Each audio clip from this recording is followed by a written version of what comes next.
गणेश जी महाराज कई पुराणों के लेखक हैं, महाभारत के लेखक हैं। श्री वेदव्यास जी के एक प्रकार से कहें तो हेल्पर हैं, और सहायक जो होता है वो यदि तत्परता से रहे तो कार्य सफल होता है। कई बार आपको अपनी परफॉर्मेंस तो अच्छी देनी है, लेकिन आपका सहायक जो है, जो आपका पार्टनर है, वो भी यदि उचित हो, वो भी यदि लगन के साथ में लगा हो, तो कार्य शीघ्र सफल होता है।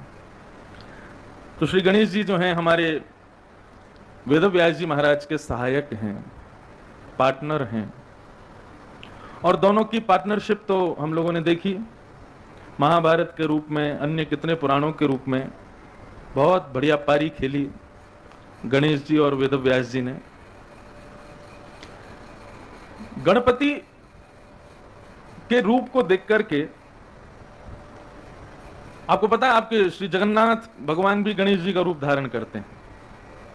हाँ, हमारे जगन्नाथ महाप्रभु स्नान पूर्णिमा के दिन जब जलाभिषेक होता है, अभी जो निकल के गई कुछ दिन पूर्वी, वो जगन्नाथ भगवान का जन्मदिन भी है। उस दिन ठाकुर जी स्नान के बाद सबसे पहला श्रृंगार ही गणपति स्वरूप धारण करते हैं, गणेश जी का श्रृंगार धारण करते हैं। उस दिन बड़े बड़े कान, बड़ी बड़ी नाक, पूरी सूंड आदि सब ठाकुर जी को मुख पे तो नहीं, लेकिन एक ऊपर से आवरण धराते हैं श्री जगन्नाथ जी को, और जगन्नाथ जी गणेश जी का रूप धारण करते हैं। उसके पीछे बड़ी मधुर कथा है। एक भुवनेश्वर का सुनार था, किसी ने उसको आमंत्रण दिया कि भाई हमको जगन्नाथ जी का आभूषण बनवाना है। सुनार बोला मैं दुनिया के आभूषण बनाता हूं, लेकिन जब देवताओं की बात आती है तो भाई मैं केवल गणेश जी का दर्शन करता हूं, उनके अलावा और किसी को देखता नहीं। ये मेरी अनन्यता है। अनन्यता, अनन्यता का मतलब क्या है? ना अन्य इति अनन्य। तान पूरा थोड़ा तेज करो। ना अन्य, जो भाव अन्य में ना जावे, एक में ही रहे, उसको अनन्य कहते हैं। तो सुनार बोला कि मेरी अनन्यता है कि मैं और किसी और को नहीं देखता, किसी और देवता के पास नहीं जाता, मैं केवल गणपति का उपासक हूं। तुम्हारे जगन्नाथ जी कौन हैं, कैसे हैं, उनको देखना पड़ेगा, उनका नाप लेना पड़ेगा आभूषण बनाने के लिए, और मुझे उनका दर्शन करना पड़ेगा, और मेरी अनन्यता जो है वो टूट जाएगी, मैं उनका दर्शन नहीं करूंगा। वैष्णव जो ठाकुर जी का श्रृंगार बनवा रहे थे स्वर्ण का, वो ठाकुर जी से प्रार्थना करने लगे, बोले ठाकुर जी आपकी लीला भी विचित्र है। कितने सारे ऐसे वैष्णव भक्त हैं जो आपके स्पर्श के लिए तरसना चाहते हैं, आपके दर्शन के लिए तरसना चाहते हैं, और एक ये व्यक्ति, इसको खुला ऑफर दिया जा रहा है कि भाई तू जाकर के जगन्नाथ जी को खूब देख ले, और तेरा मन हो तो तू नाप हाथ से ले ले, कैसे भी करके उनका श्रृंगार तैयार कर। इतनी बड़ी अपॉर्चुनिटी हम इसको दे रहे हैं और ये मना कर रहा है। ठाकुर जी आपकी लीला आप ही जानो। लेकिन हमारी बात, हमारे मन का भाव यह है कि यदि इसने आपका दर्शन नहीं किया, आपका स्पर्श नहीं किया, तो फिर एक मन में एक सदा एक कष्ट जैसा रहेगा कि एक व्यक्ति को ठाकुर जी के वास्तविक रूप में भेद दिख रहा है। आप जगन्नाथ हो, जगतनाथ हो, कृपा करो प्रभु। सबने जाकर के उस सुनार से कहा भैया तुमको जगन्नाथ जी का नाप तो लेना पड़ेगा, तुमसे बढ़िया कोई सुनार है नहीं, किससे बनवाए हम? उसने कहा एक उपाय है। क्या? मेरे को हाथों से स्पर्श करके अंदाजा बहुत बढ़िया आ जाता है, मैं अंदाजे से उनका श्रृंगार बना दूंगा, तो देखने में ही तो मेरी अनन्यता टूटेगी। मैं आंखों पे पट्टी बांध लूंगा, हाथ से स्पर्श उनका कर लूंगा, और स्पर्श करके अनुमान लगा लूंगा कितने बड़े कड़ूले चाहिए, कितने बड़े गले का हार चाहिए, कितनी बड़ी करधनी चाहिए, ये सब मैं हाथ से स्पर्श करके अनुमान लगा लूंगा, लेकिन देखूंगा नहीं। वैष्णव सब हंसने लगे, बोले नाथ इसकी मूढ़ता दूर करो, आपके सामने जाने वाला है, स्पर्श करने को तैयार है, लेकिन देखेगा नहीं। जैसे ही वो सुनार जगन्नाथ जी के मंदिर पहुंचा, उसने अपनी आंखों पर पट्टी बांध ली, अंदर रुई लगा ली, कहीं से भी दिख ना जाए, मैं केवल गणेश जी को देखता हूं। जैसे ही ठाकुर जी के गर्भगृह में प्रवेश किया, हमारे जगन्नाथ जी तो मुस्कुराते रहते हैं और जोर से हंसने लगे, आजा बेटा। लोग उसको सहायता कर रहे थे, हाँ भाई अब हमने तुमको ऊपर चढ़ा दिया है, ये सामने ही जगन्नाथ जी हैं, स्पर्श करो। उसने जैसे ही हाथ से ठाकुर जी का स्पर्श किया, बोले ये क्या है? बोले ठाकुर जी की नासिका है। यहाँ पर जैसे स्पर्श किया, बोले यहाँ के लिए तुमको नाक की बेसर बनानी है, जरा इसका स्पर्श करो। अब नाक ऊपर से स्पर्श करते करते जैसे ही नीचे आया तो नीचे तो वो तो लंबी सूंड की तरह लंबी, और वो तो चलती चलेगी। बोलेगी ये इतनी लंबी नाक? उसने कहा ये तो मेरे गणेश जी की नाक है, ये तो उनकी सूंड है। उसने दोनों हाथों से स्पर्श किया तो उसको कन्फर्म हो गया कि बोले ये तो गणेश जी हैं, ये सब ये भैंका करके मेरे को और जो है जगन्नाथ जी के पास ले आए, ये मेरी अनंतता ऐसे तोड़वा रहे हैं, गणेश जी का ही श्रृंगार बनवा रहे हैं और बोल रहे हैं कि जगन्नाथ जी का बनाना है। उसने और कंफर्मेशन के लिए बोले कान देखूं एक बार, जैसे यहां पर स्पर्श किया तो ये बड़े बड़े कान बिल्कुल गणेश जी के जैसे, और उसने स्पर्श किया, उसने कहा अरे अब तो बिल्कुल कंफर्म है कि ये जगन्नाथ जी नहीं है, ये तो मेरे गणेश जी हैं। और जैसे उसने पट्टी खोली है, आंख खोल करके देखा तो सामने गणेश जी नहीं जगन्नाथ जी ही खड़े हुए। उसने बोला ये क्या हुआ? मैं भी स्पर्श कर रहा था तो सूंड का अनुभव हो रहा था, बड़े बड़े कानों का अनुभव हो रहा था, और अब मैं देख रहा हूं तो ये जगन्नाथ जी। फिर से आंख बंद करे, फिर स्पर्श करे तो गणेश जी, और आंख खोल के देखे तो जगन्नाथ जी। नेत्र सजल हो गए, चरणों में गिर गया, बोले नाथ आप कौन हो? जगन्नाथ जी बोल पड़े, बोले मूढ़, भेद क्यों करता है? मैं ही शिव हूं, मैं ही गणपति हूं, मैं ही सूर्य हूं, मैं ही चंद्र हूं, मैं ही तू हूं, तू ही मैं हूं। ये पूरा विश्व मुझसे है और मैं इस विश्व से हूं, इसीलिए तो जगतनाथ कहलाता हूं, इसीलिए जगन्नाथ हूं। इतने प्रसन्न हो गए उसके, बोले तेरी अनन्यता पर मुझको बहुत आनंद आया, ऐसी अनन्यता हर भक्त में होनी चाहिए। और इस अनन्यता के भाव से ठाकुर जी ने अपनी श्रृंगार की परिपाटी में कह दिया कि आगामी जब भी हमारा जन्मोत्सव स्नान पूर्णिमा पर मेरा प्रथम श्रृंगार होगा तो मैं गणपति रूप धारण करूंगा, केवल इस भक्त की अनन्यता पर प्रसन्न होकर।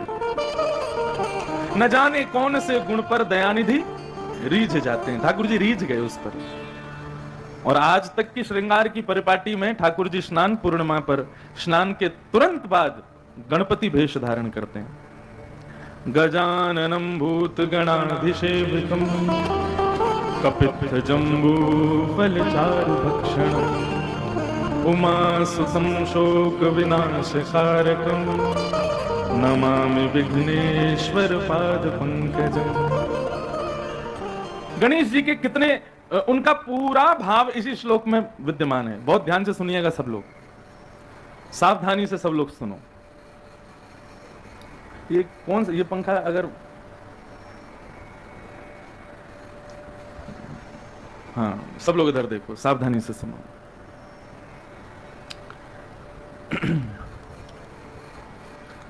श्री गणेश जी उमा सुतम शोक विनाश कारकम। एक बार पार्वती जी को, गणेश जी की बुद्धि कैसी देखो, गणेश जी का प्रत्येक अंग बड़ा है, नाक भी बड़ी, कान भी बड़े, पेट भी बड़ा, हाँ सब बड़ा है गणेश जी का, लेकिन उनकी बुद्धि भी बहुत विशेष है। हर कार्य के पूर्व में गणेश जी को, एक का प्रश्न आया कि महाराज जी आप, हमारे शास्त्र कहते हैं हर कार्य के प्रारंभ में गणेश जी को वंदन करो, लेकिन आपकी कथा से पहले हनुमान चालीसा होती है। अरे ये हनुमान चालीसा गाने से कोई गणेश जी की पूजा नहीं हो रही, ऐसा थोड़ी है। हनुमान चालीसा तो इसलिए गाई जाती है क्योंकि श्रोताओं में सबसे श्रेष्ठ हैं श्री हनुमान जी, इसलिए उनको बुलाया जाता है कि भैया कथा शुरू हो गई, हनुमान जी आ जाओ, प्रभु चरित्र सुनवे को रसिया। प्रभु चरित्र सुनने में उनको बड़ी रुचि है, इसलिए हनुमान चालीसा गाते हैं। इसका मतलब ये नहीं कि उनको वंदन कर रहे हैं और गणेश जी को नहीं कर रहे, वो तो उनका आवाहन किया जाता है, उनको बुलाया जाता है कि इन श्रोताओं के सबसे स्वामी आप हो, आप आके बैठो। और व्यासपीठ के बाद सबसे आगे हनुमान जी ही बैठे, उस दिन मैंने दर्शन कराया था। तो गणेश जी की बुद्धि बहुत विशेष है। उमा सुतम शोक विनाश कारकम। एक बार पार्वती जी ने ब्राह्मणों को भोजन पर बुलाया और पार्वती जी ने बढ़िया भोजन आदि सब तैयार किया, भोजन करा करके और ब्राह्मणों को भोजन पवाया। देखो ब्राह्मण का आशीर्वाद 3 जगह पर बहुत फलीभूत होता है। सब मारवाड़ी परिवार के लोग बैठे हैं, वैष्णव लोग बैठे हैं, ब्राह्मणों का बहुत सत्कार करते हैं, लेकिन और ध्यान से सुनो, ब्राह्मणों का आशीर्वाद 3 जगह बहुत फलता है। कहां कहां? पहला भोजनांते, दूसरा शिव पूजांते, और तीसरा संध्यांते तथैव च। त्रिभिर पक्षे त्रिभिर मासे त्रिभिर वर्षेण सिद्ध्यति। पहला तो ब्राह्मण जब आपके यहां भोजन करने के लिए आवे तो उस दिन ऐसा मत करना एक सब्जी एक दाल रोटी चावल ना, बनाओ दबा के महाराज, 3 प्रकार की सब्जी, 2 प्रकार की मिठाई, 5 प्रकार की पूड़ी, अलग अलग बढ़िया सुंदर पकवान बनाओ और ब्राह्मण को पवाओ, और ब्राह्मण को बढ़िया भोजन पवा करके और फिर उसके दक्षिणा दे करके प्रणाम करो। ब्राह्मण तृप्त होकर के भोजन करेगा, उसके बाद आशीर्वाद देगा, वो फलेगा। दूसरा, शिव पूजन थे, घर में रुद्राभिषेक कराओ, शिव जी की पूजा करा करके ब्राह्मण को प्रणाम करो, ब्राह्मण आशीर्वाद देगा, वो फलेगा। और तीसरा, सुबह सुबह ब्राह्मण स्नान करके अपने तिलक आदि लगा करके संध्या वंदन करके जैसे ही अपने आसन से उठे, अपने नियम को करके पूर्ण होवे, तुरंत उसको प्रणाम करो, तो उसका आशीर्वाद फलेगा। कब कब फलेगा? बोले बहुत श्रद्धा से किया होगा तो त्रिभिर पक्ष, 3 पक्ष के अंदर अंदर उसका आशीर्वाद आपको दिख जाएगा। कम श्रद्धा से किया होगा तो त्रिभिर माह से 3 महीने में उसका आशीर्वाद फलेगा, और बिल्कुल ही अश्रद्धा से किया तो त्रिभिर वर्षेन सिद्ध्यति, 3 वर्ष में फलेगा, लेकिन फलेगा जरूर। तो पार्वती जी ने ब्राह्मणों को भोजन कराया, भोजन प्रसाद दे करके। और अच्छा देखो, आजकल तो क्या होता है कि दक्षिणा लिफाफे में हम कुछ भी रख करके ब्राह्मणों को दे देते हैं, लेकिन पहले होता था कि ब्राह्मणों से पूछ करके उनको दक्षिणा दी जाती थी। महाराज क्या दें आपको, आप आज्ञा करें, मेरी सामर्थ्य होगी तो मैं दूंगा, नहीं तो जो दूं वो स्वीकार करना है। पार्वती जी ने प्रणाम करके कहा, महाराज आप पधारे, हमारे यहाँ खूब सुंदर प्रसाद पाया, अब दक्षिणा के रूप में कुछ मांगो। सब ब्राह्मण बोले, जो मांगेंगे सो दोगी मैया? बोले बिल्कुल दूंगी, आप मांगने में देरी करोगी, मैं देने में देरी नहीं करूंगी। तो वैष्णवानाम यथा शंभु, ब्राह्मणों का सर्वधन कौन है? शंकर जी। सब ब्राह्मणों ने पार्वती से कहा, एक काम करो, आपके जो पतिदेव हैं शिव, उनको हमको दक्षिणा में दे दो, हमको दक्षिणा में शंकर जी चाहिए। पार्वती जी बोली, ये क्या मांग लिया आपने? मैं जिस कुशलता के लिए आप लोगों को प्रसाद पवाती हूं, जिस कुशलता के लिए, अपने पातिव्रत धर्म के लिए आप लोगों को प्रणाम करती हूं, आप उसी पातिव्रत धर्म को मुझसे छीन रहे हैं। मैं शिव कैसे दे सकती हूं? वो मेरे प्राण हैं, वो मेरे सर्वस्व हैं। ब्राह्मणों ने कहा, मैया हमको यही दक्षिणा चाहिए, नहीं तो दक्षिणा चाहिए ही नहीं, शंकर जी को दे दो हमको। पार्वती जी निराश, हताश, उदास, रुदन करने लगी, एकांत में जाकर के बैठ गई, सोचने लगी क्या करूं, दक्षिणा नहीं दूंगी तो फिर मन उदास रहेगा, दे दूंगी तो सर्वस्व उदास रहेगा, क्या करूं मैं। तभी वहां पर श्री गणेश जी का आगमन हुआ। गणपति जी ने आकर के प्रणाम किया, बोले मां प्रणाम, आप क्यों रुदन कर रही हो, क्यों हताश हो, उदासी का कारण क्या है, इतनी दुखी क्यों हो। तब पार्वती जी ने बताया, बेटा ऐसे ऐसे बात है, और ब्राह्मण जो है दक्षिणा में तुम्हारे पिताजी को मांग रहे हैं, और मैं क्या करूं, दक्षिणा देनी भी है, और ऐसी दक्षिणा मांग ली है कि मैं दे भी नहीं सकती, इसका कोई निराकरण मुझको नहीं पता चल रहा, मैं क्या करूं। गणेश जी बोले भैया इसमें क्या सोचने की बात है, आप तो बिल्कुल भोली हो। अरे दक्षिणा ब्राह्मणों के मन के अनुभूत होनी चाहिए, ब्राह्मण जो मांगे वो उनको देना चाहिए, लेकिन दक्षिणा के बाद आशीर्वाद तो यजमान के अनुकूल होता है ना, समझ में आई बात? दक्षिणा ब्राह्मणों के अनुकूल है, लेकिन बदले में जो आशीर्वाद मिलेगा वो तो यजमान के अनुकूल होगा ना। तो बोले कि आप दक्षिणा दो जो ब्राह्मणों ने मांगी, और आशीर्वाद में कहना कि सदा सर्वदा शिव मेरे पास रहे और मेरा पातिव्रत धर्म बना रहे, ऐसा आशीर्वाद दे दो। जाओ मां। पहले तो गणेश जी को हृदय से लगाया, उमा सुतम शोक विनाशकारकम, जो उमा के शोक को दूर करते हैं वो हैं गणेश जी। मैया गई तुरंत जाकर के और कहा कि लो महाराज जल्दी हाथ लो, हाथ करो, मैं दक्षिणा दे रही हूं आपको। ब्राह्मणों ने कहा, अरे वाह, सही में मैया बिल्कुल तैयार है? बोले हाँ। बोले मैं अपने पतिदेव को आपको दक्षिणा रूप में देती हूं, लेकिन शर्त यह है आशीर्वाद जो मैं मांगूंगी वो मुझे चाहिए। ब्राह्मण बोले, मैया तुम कुछ भी मांग लो, हम तो खूब आशीर्वाद देंगे। मैया ने कहा, ऐसी कृपा करो शिव जी मुझसे कभी दूर ना जावे, मेरा सदा पातिव्रत धर्म बना रहे, मैं सदा उनके चरणों में बैठी रहूं। ब्राह्मण सब मुंह फुला के बैठ गए। मैया उन्होंने उनको प्रणाम किया। ऐसे हैं श्री गजानन महाराज, ऐसे हैं श्री गजेंद्र। उमा सुतम शोक विनाशकारकम नमामि विघ्नेश्वर पाद पंकजम। ऐसे विघ्न हरता विवेकी हैं श्री गणेश जी, बुद्धि प्रदायक हैं श्री गणपति। उनको हम बारंबार प्रणाम करते हैं, वंदन करते हैं, उनकी बुद्धि को हम प्रणाम करते हैं। ऐसे गणपति को बारंबार प्रणाम करते हैं। और आज भी कुछ प्रश्न आए हैं, एक एक बार थोड़ी नजर डालते हैं प्रश्नों पे, जो उचित होंगे उनका उत्तर हम देंगे।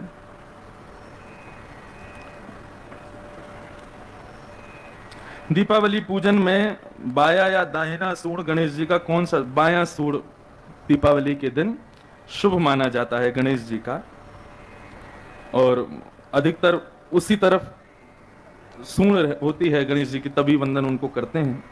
दूसरा प्रश्न है मेरा, एक वहम है कि जिस दिन भी मैं मंदिर जाता हूं उस दिन मेरा दिन खराब जाता है,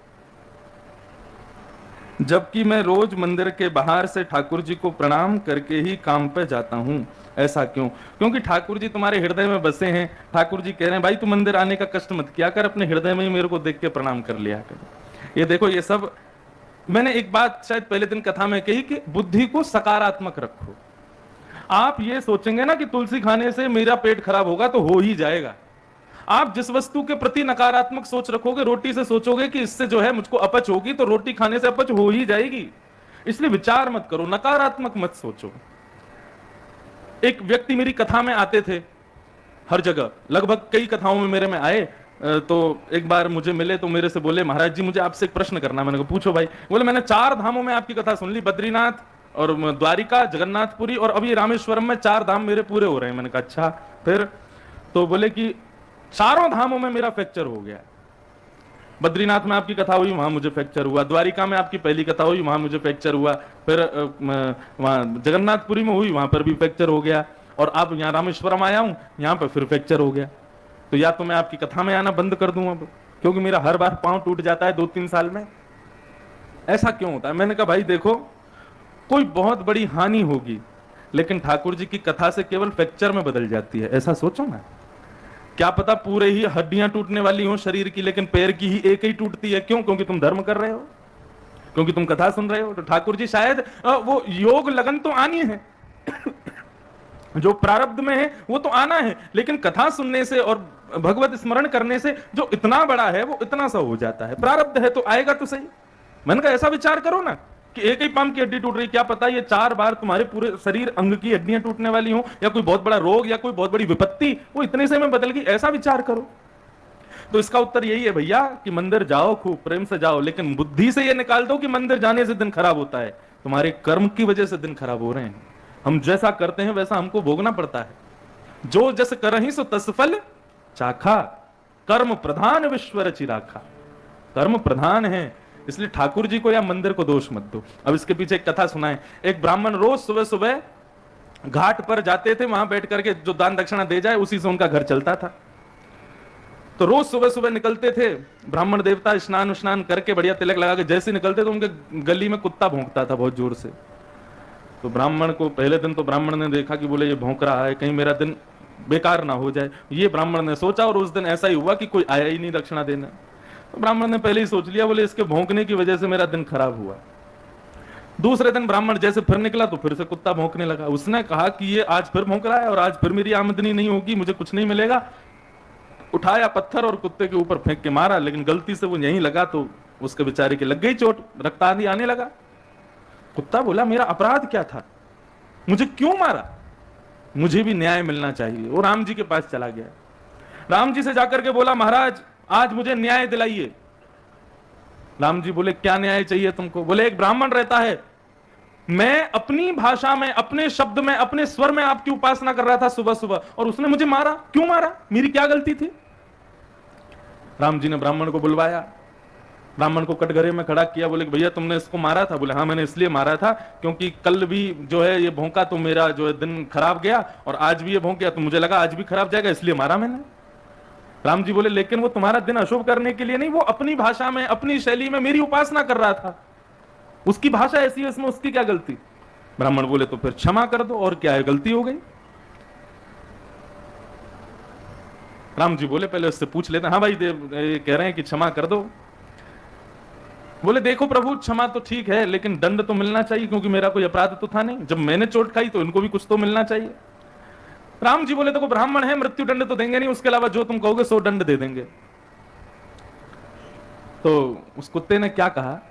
अब बात तो हमारी यहीं तक समझने की थी कि भाई किसी चीज को सोच लोगे कि इससे मेरा दिन खराब हो रहा है तो वही चीज दिन खराब करेगी, ऐसा मन में आता रहेगा, लेकिन वास्तव में ऐसा नहीं है। सब प्रकृति अपने अनुसार चल रही है। ठाकुर जी के मंदिर जाने से यदि अशुभ तुमको लग रहा है तो ये तुम्हारी सोच है, ऐसा हो नहीं सकता। हमारे जीवन में जो कुछ भी होता है हमारे कर्म से ही हमें प्राप्त होता है। तो बाद की कथा फिर ये है कि कुत्ते से पूछा कि हाँ भाई तुम क्या चाहते हो, उसको क्या दंड दें।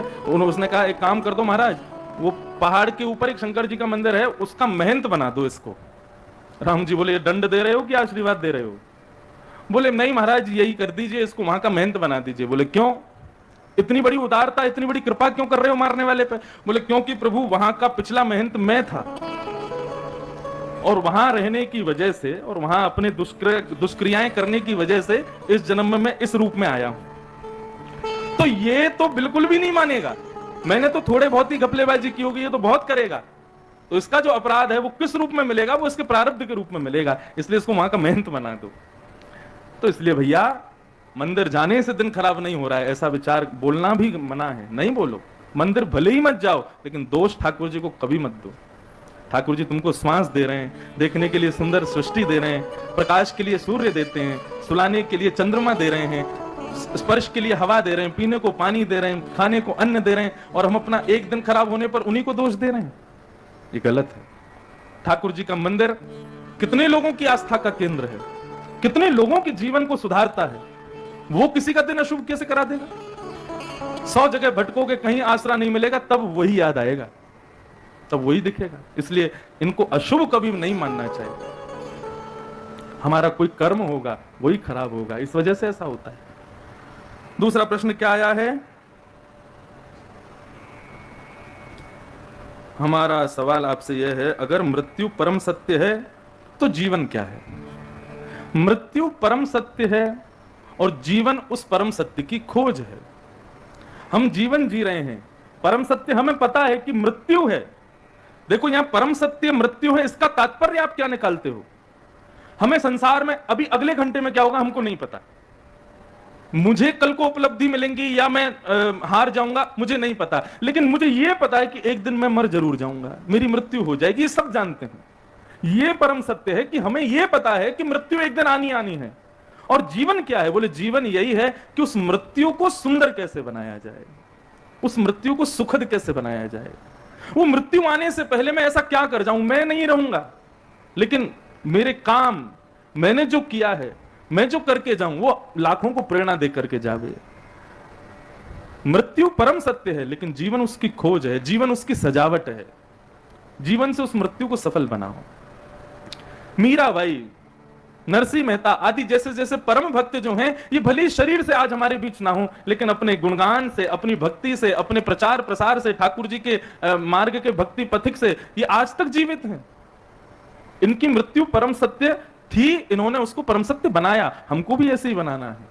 तो जीवन परम सत्य, मृत्यु को सजाने के लिए ये जीवन है, इसका आश्रय लेके उसको सजा।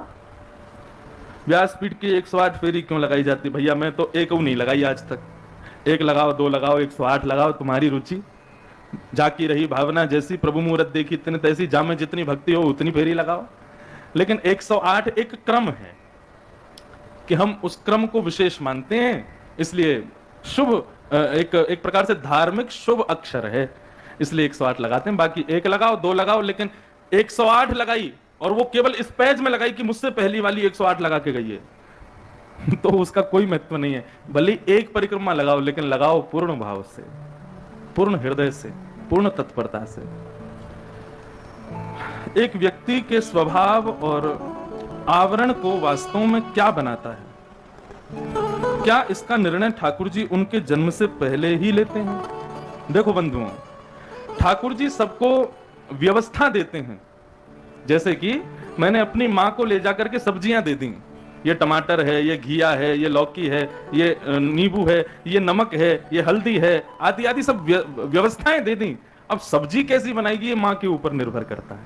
ठाकुर जी व्यवस्थाएं देते हैं। अब व्यक्ति अपना स्वभाव और आवरण कैसा क्रिएट करता है ये उसके ऊपर निर्भर करता है। रावण को भगवान ने सब व्यवस्थाएं दी, ब्राह्मण कुल में जन्म दिया, पुलस्त ऋषि के खानदान में जन्म दिया, परम विद्वान बनाया, परम सुंदर बनाया, 10 शीश दे दिए, मंदोदरी जैसी सुंदर पत्नी दी, अक्षय कुमार जैसा पुत्र दिया, कुंभकर्ण जैसा भाई दिया, इतना बल दिया, लेकिन उसने किया क्या?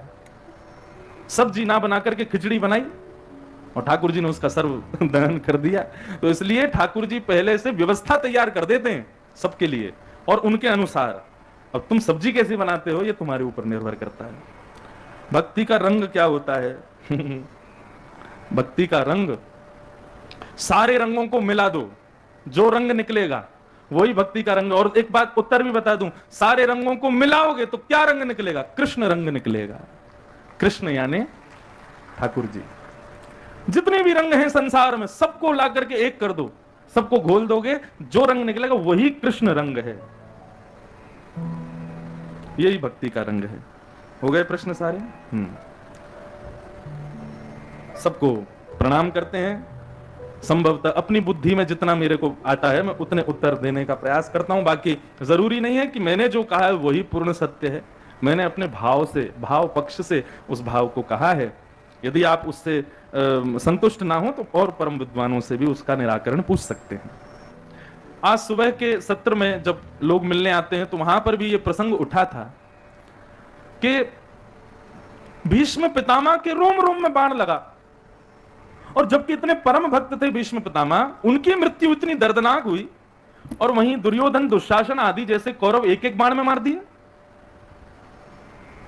देखो, सदा याद रखना क्या प्रैक्टिकली प्रूव्ड है। जमीन पर लेटा व्यक्ति कितनी भी करवट ले ले वो गिरेगा नहीं, क्योंकि जमीन पर लेटा है। लेकिन बिस्तर पर लेटा व्यक्ति करवट लेगा तो गिरेगा भी, और उसको दर्द भी होगा, उसका सिर भी फूट जाएगा। ठीक बंधुओं, उसी प्रकार कई लोगों के प्रश्न होते हैं, महाराज जी हमारा मित्र है, खूब गंदा खाता है, खूब गंदा पीता है, सब गलत काम करता है, सब कुछ उसके जीवन में गलत गलत गलत सब होता रहता है, लेकिन वो इतना खुश रहता है, उसके जीवन में सारे एंजॉयमेंट्स हैं। और हम लोग सुबह प्रणाम करते हैं माता पिता को, मंदिर में इतनी पूजा करते हैं, तुलसी अर्चना करते हैं, इतना सब कुछ करते हैं, लगन से कॉलेज जाते हैं, पढ़ाई करते हैं, अपनी जॉब करते हैं, और बहुत मेहनत से, किसी को बुरा ना लगे ऐसी कोई बात नहीं बोलते, आदि आदि सबका पालन करते हैं। हमारे साथ इतना बुरा होता है। तो इसका यही उत्तर है, जो नीचे लेटा है, जो नीचे पड़ा है, जो नीचे पड़ा है, समझ रहे हो ना, वो कितना भी करवट ले गिरेगा नहीं, पहले ही गिरा पड़ा है। लेकिन जो ऊपर है वो करवट लेगा तो गिर जाएगा। यदि तुम्हारे जीवन में एक अपराध करने पर भी तुमको कुछ भोगना पड़ रहा है तो तुम समझो कि तुम ऊपर हो। भगवान कष्ट उसी को ज्यादा देते हैं जिससे बहुत एक्सपेक्ट करते हैं। जिससे एक्सपेक्टेशन ही नहीं है, ठाकुर जी उसको कहते हैं तू खुश ही रहे, संसार तेरे लिए ही है, तू इसी में ही पड़ा रहे, जितने भोग हैं सब भोग ले, मैं तेरे को कुछ कहूंगा ही नहीं। क्यों? तू पहले से ही पतनशील है, मेरी नजरों में ही गिरा हुआ है, मैं क्या करूं। और इसका उदाहरण भी सुबह मैंने दिया था कि क्लास में टीचर जो होता है वो पिछड़े हुए बालक के फेल होने पर गुस्सा नहीं करता, क्योंकि उसको पता है ये फेल ही होता रहता है। लेकिन जो बालक अव्वल आता है, यदि वो फेल हो जाए तो टीचर गुस्से में उसको मारता है कि तेरे से ये उम्मीद नहीं थी, तू कैसे फेल हुआ। ऐसी बंधुओं, यहां इस पंडाल में बैठे हम जितने भी बालक हैं, हम सब लोग अव्वल वाले बालक हैं। यदि हम अपराध करेंगे तो ठाकुर जी दंड भी देंगे, क्योंकि हमसे वो एक्सपेक्ट नहीं करते कि हम अपराध करें, वो हमसे आशा नहीं करते कि हम कुछ गलत करें या हमसे कोई पाप बने। और यदि हम करेंगे तो आत्मग्लानि भी होती है हमको, क्योंकि ठाकुर जी हमको दंड देते हैं। यदि कष्ट के रूप में, दंड के रूप में ये जो कष्ट हमारे जीवन में आते हैं, तो आपको तो खुश नसीब खुद को समझना चाहिए। ठाकुर जी कम से कम इस भाव से मुझे मानते हैं, इसीलिए मुझे कष्ट भी देते रहते हैं। कई लोगों के सिर के ऊपर से बाउंसर जा रही है ये बात, लेकिन जो वास्तव में भक्ति पथिक हैं उन लोगों को ये बात समझ में आएगी।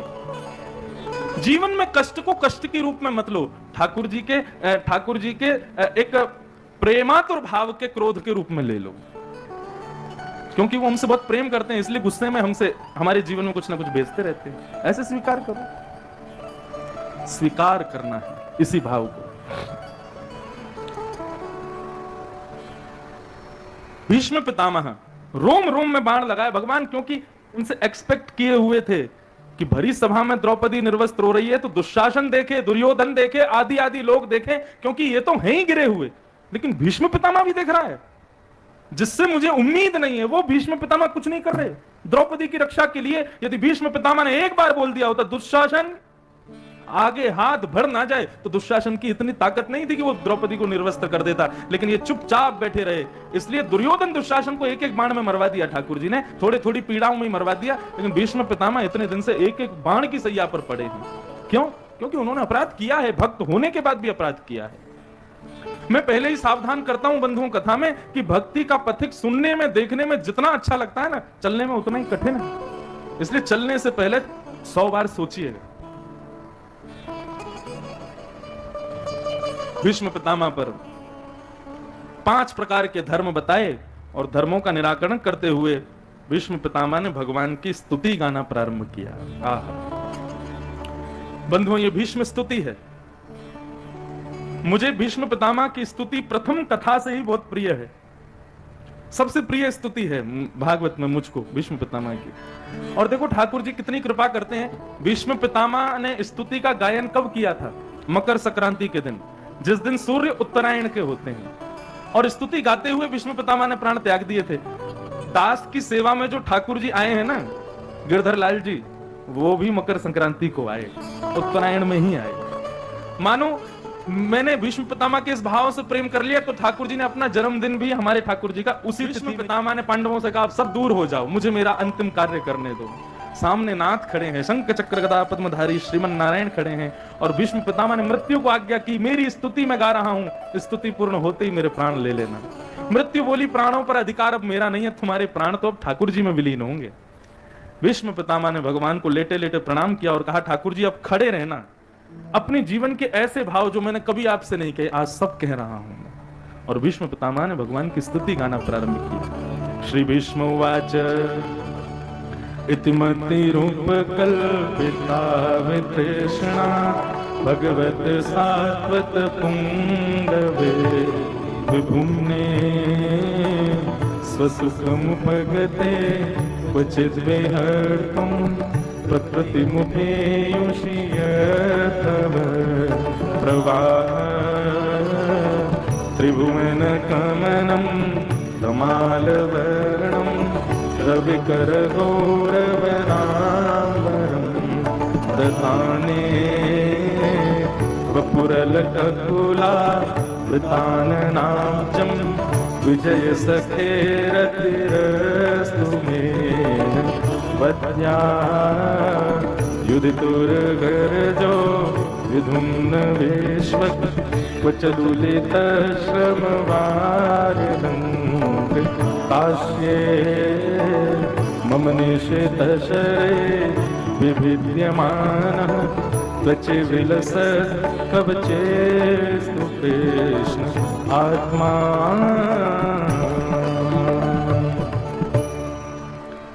बहुत सुंदर स्तुति गाई, अभी बहुत बड़ी थी, मैंने तो 2-3 श्लोक ही गाए हैं। क्या कह रहे हैं भीष्म पितामह? अद्भुत भाव।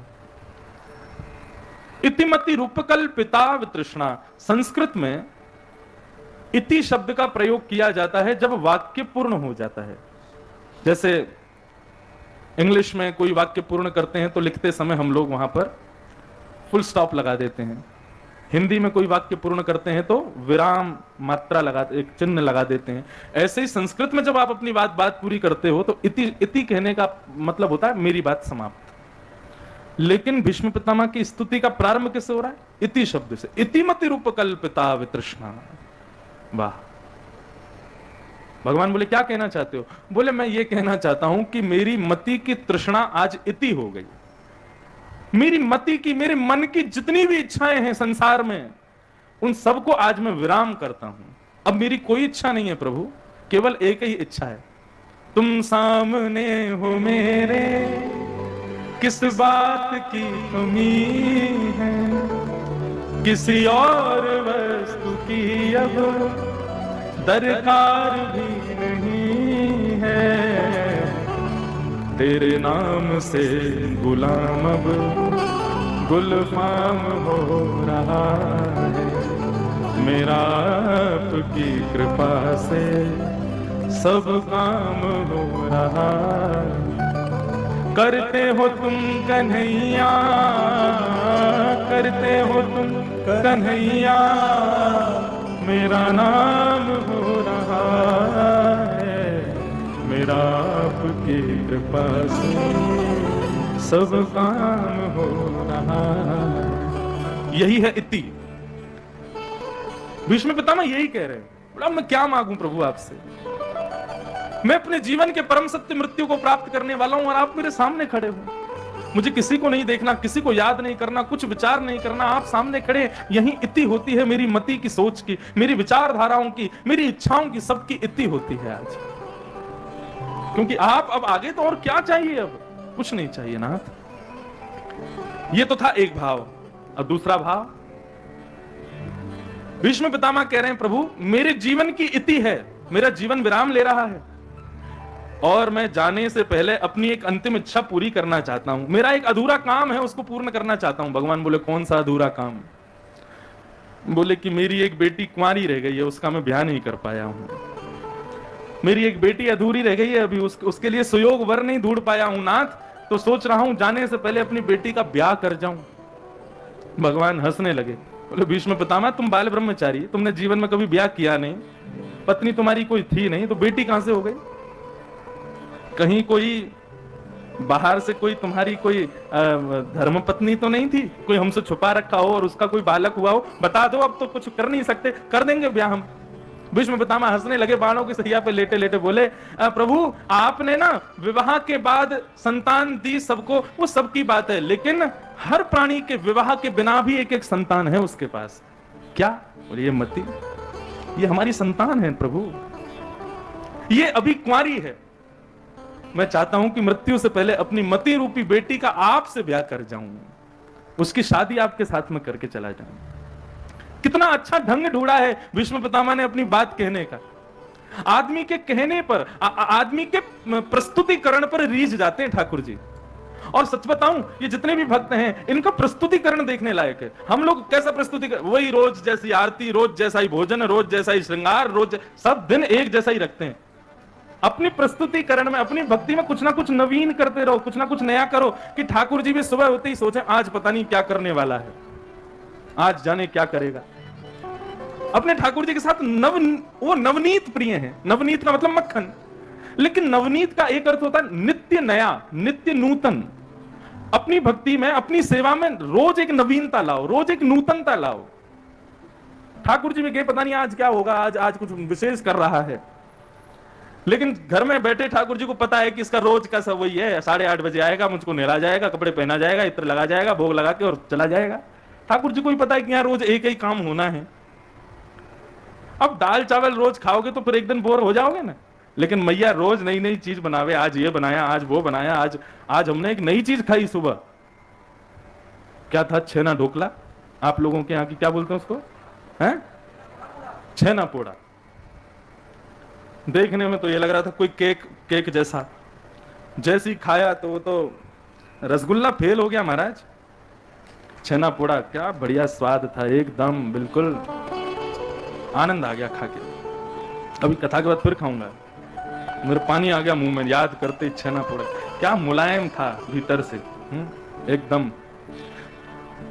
तो अब रोज एक ही मिष्ठान आवेगा तो मन भर जाता है। ठाकुर जी की भक्ति में भी ऐसे ही एक नवीनता लाओ, रोज एक नए भाव से ठाकुर जी की सेवा करो, ठाकुर जी भी प्रसन्न हो जाए। वाह, आज आनंद आ गया। जगन्नाथपुरी में एक ठाकुर जी के भक्त थे श्री माधव दास जी, आज सुबह भी उनकी चर्चा हुई थी। तो श्री माधव दास जी, उनका ना इतना यश हो गया था जगन्नाथपुरी में, वो गली में जाते, मोहल्ले में जाते, जहां जाते लोग सब उनको प्रणाम करते, बोले भैया आपकी भक्ति को प्रणाम। भक्त के लिए सबसे ज्यादा हानिकारक है प्रतिष्ठा का होना।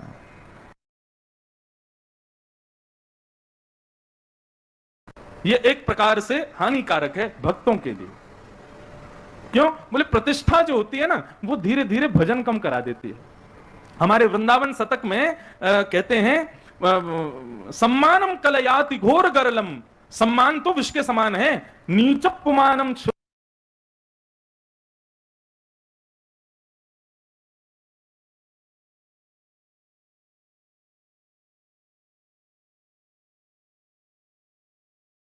लग जाते हैं। ये सब चीज देख करके माधव दास जी को कष्ट होता था कि इतना सम्मान मत करो मेरा। और बल्कि वो तो ऐसा मानते थे कि बहुत सम्मान मिल रहा है, इसका मतलब ठाकुर जी खुद से दूर कर रहे हैं। क्यों? अपमान बोध होने पर ठाकुर जी की याद आती है, लेकिन अति सम्मान मिलने पर हमारे अंदर एक, मानो चाहे मत मानो, व्यासपीठ पर बैठा हूं, अनुभव किया है मैंने, एक अहम जन्म लेता है हृदय में बहुत सम्मान मिलने पर। इस बात को स्वीकार करने में कोई मुझे किसी भी प्रकार की मैं अतिशयोक्ति नहीं समझूंगा। होता है, लोग जब मेरे बारे में बोलते हैं तो मुझे भी कभी कभी अनुभव होने लग जाता है कि कहीं अभिमान तो नहीं हो गया। और ये अहम ही ठाकुर जी से दूर करता है। इसलिए बहुत प्रतिष्ठित, बहुत सम्मानित होना ये भक्त के लिए उचित नहीं है। माधव दास जी को उससे बहुत कष्ट होता था कि मुझे लोग सब इतना सम्मान देते हैं। तो एक दिन उन्होंने अपनी कुटिया बदल दी, अपने जहां जहां वो भिक्षा पाने के लिए जाते थे वो सारे स्थान बदल दिए, जहां पर रोज इतनी व्यवस्था की जाती थी उनके स्वागत की, वो सब स्थानों पर जाना उन्होंने छोड़ दिया। और एक गली में एक लड़ाकू माता जी रहती थी, वो सबसे लड़ती रहती थी गली में। एक दिन माधवदास जी ने उनको देखा, वो लड़ रही थी किसी से, बोला हाँ इसके घर जाऊंगा, कल से वहीं भोजन पाऊंगा। और माधवदास जी का है क्या, मानव को तो रोज चाहिए, लाओ कुछ बनाओ। मैया ने आज फिर बनाया, बना करके पवा के उनको पवा दिया। बोले कि अब 2 दिन हो गए, अब आएंगे नहीं। तीसरे दिन माधवदास जी फिर पहुंच गए, बोले मैया कुछ पवाओ। मैया को हो गई चिढ़, अब तो वो नमक ज्यादा डाल दे, किसी में मिर्च ज्यादा डाल दे, बोले कहीं कहीं खा के इनको लगे कि अभी अच्छा नहीं बन रहा तो कल से आना बंद कर देंगे। लेकिन माधवदास जी बड़े चतुर, जैसे ही पामे भयंकर नमक की सब्जी, वहां आज तो तुमने आनंद कर दिया, क्या स्वाद बनाया है, कितना बढ़िया लग रहा है, पाने में आनंद आ गया। मैया बोली कैसा बाबा है, बेकार बुरा भोजन बना रही हूं तो भी इसको स्वाद आ रहा है। चौथे दिन तो वो इतनी चिढ़ के बैठी थी, आज आए तो सही है बाबा। जैसे ही माधवदास जी पहुंचे, माते भिक्षाम देही, पोंछा लगा रही थी तो कुछ नहीं मिला, पोंछा ही उठा के मारा, ले जाओ इसी को, भिक्षा चाहिए ना, जरूरी थोड़ी अन्नी होना चाहिए, इसी को धर लो आज भिक्षा के रूप में। माधवदास जी ने जैसे ही उस पोंछे को देखा बड़े प्रसन्न हो गए, बोले देखो साधु हूं मैं, भक्त हूं जगन्नाथ जी का, जो प्राप्त हो सब स्वीकार करना चाहिए, जरूरी थोड़ी कोई माला पहना है वो स्वीकार करें, अरे कल को कोई गाली दे तो वो भी स्वीकार करनी है, सम हुए, सम बनना है मुझे। लेकिन माधवदास जी का विचार देखो, माधवदास जी ने क्या किया, माधवदास जी रोज जो भी भिक्षा में उनको मिलता था वो नेत्र बंद करके पहले जगन्नाथ जी का स्मरण करते थे और उस वस्तु को पहले जगन्नाथ जी को निवेदित करते थे, फिर स्वयं ग्रहण करते थे। लेकिन आज दुविधा पड़ गई, अब ये पोंछा मिला है, इसको कैसे निवेदित करूं। बुद्धि माधवदास जी की निचोड़ करके उसको सुखा दिया, और जब वो सूख गया तो उसके रोयों को, पोंछे को सबको अलग अलग कर दिया और उससे एक बाती बना करके घी डाल के दिया जला दिया और श्री जगन्नाथ जी के मंदिर में पधरा दिया, उसको ले जाकर के वहीं अर्पित कर दिया ठाकुर जी के आगे। ठाकुर जी स्वीकार करो इसको। जगन्नाथ जी के नेत्रों से अश्रुपात होने लगा, बोले माधवदास तुम्हारे इन भावों पर, तुम्हारे इस विचार पर मैं मोहित हो जाता हूं, तुम कहां से ढूंढ के लाते हो ऐसे विचार। वो कोई मैया कोई गली की कोई लड़ाकू नहीं थी, मैं ही था, वो मैं ही लीला कर रहा था देखने के लिए कि तुम क्या करोगे, लेकिन तुम्हारी बुद्धि को मैं प्रणाम करता हूं। कहते हैं जहां ना जाए रवि वहां पहुंचे कवि, लेकिन जहां ना पहुंचे कवि, अब तुक तो नहीं बनेगा लेकिन कह दूं वहां पहुंचे भक्त। हाँ भक्त वहां पहुंच जाते हैं।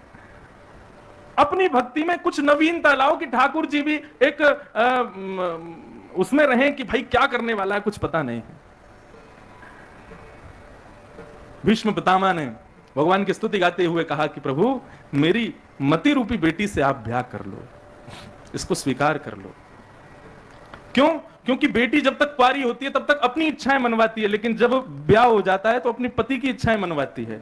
और यदि मेरी मति रूपी बेटी के पति आप बन जाओगे तो घूम फिर के ही सही मैं करूंगा वही जो मेरे दामाद चाहेंगे, और दामाद जब आप बन जाओगे तो मेरा जीवन पूरा भक्ति में बन जाएगा प्रभु, इसलिए मेरी पुत्री को स्वीकार करो। भगवान बोले पुत्री तो हम स्वीकार कर लेंगे, लेकिन तुम्हारी मति रूपी बेटी को हम पसंद भी तो होने चाहिए, क्या पता कहीं उसको हम पसंद नहीं हुए तो। कन्या वर्यते रूपम, कन्या धन से ब्याह नहीं करती, वो गाड़ी घोड़ा नहीं चाहिए उसको, उसको तो रूप चाहिए, मेरे पति का रूप अच्छा होना चाहिए। भीष्म पितामह बोले देखो तो सही कौन बोल रहा है रूप की बात। त्रिभुवन कमनम तमाल वर्णम रविकर गौरवरम वरम दधाने, त्रिभुवन को जिन्होंने अपनी तिरछी कटाक्ष पर मोहित किया हुआ है वो कह रहे हैं कि तुम्हारी बेटी को हम पसंद है कि नहीं। हमारे वृंदावन में कहते हैं हे कृष्ण लला तुम हो तो गरे कट जाते करोड़न के, लाला हो तो केवल हम पागल हुए हैं, ये कहीं लाली होते तो महाराज वृंदावन में सर कलम कर देते लोग जा जा करके। इतने सुंदर हैं, इतने मधुर हैं, इतने प्यारे हैं ठाकुर जी, ऐसा स्वरूप है ठाकुर जी का। पग टेढ़ी सिधरे वाप मोती लटकन लटकन, पग टेढ़ी सिधरे वापे मोती लटकन, डोले ब्रज कुंजों में, डोले ब्रज कुंजों में, डोले श्री वृंदावन में, डोले श्री वृंदावन में,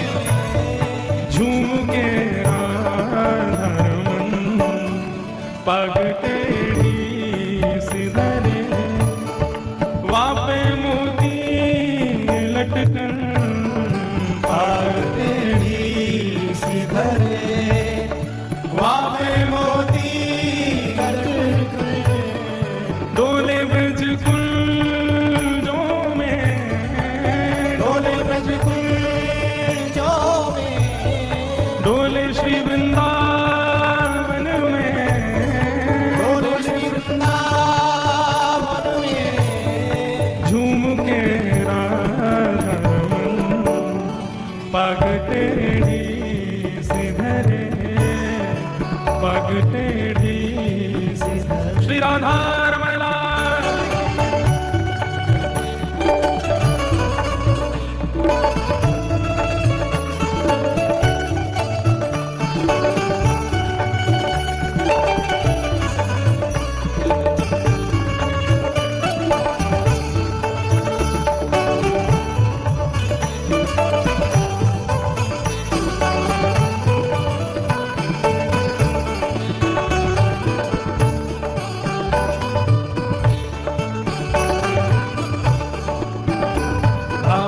सुनना कितने प्यारे भाव हैं इस पद के।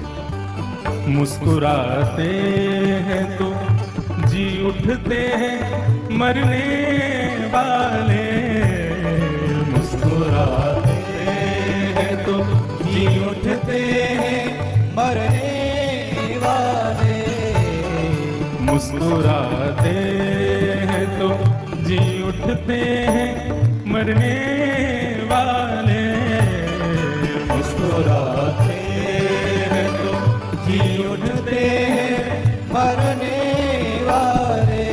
ओ मुस्कुराहट ही तेरी, मुस्कुराहट ही तेरी, मुस्कुराहट ही तेरी, मुस्कुराहट ही तेरी, वो करती जी तेज मरण चलते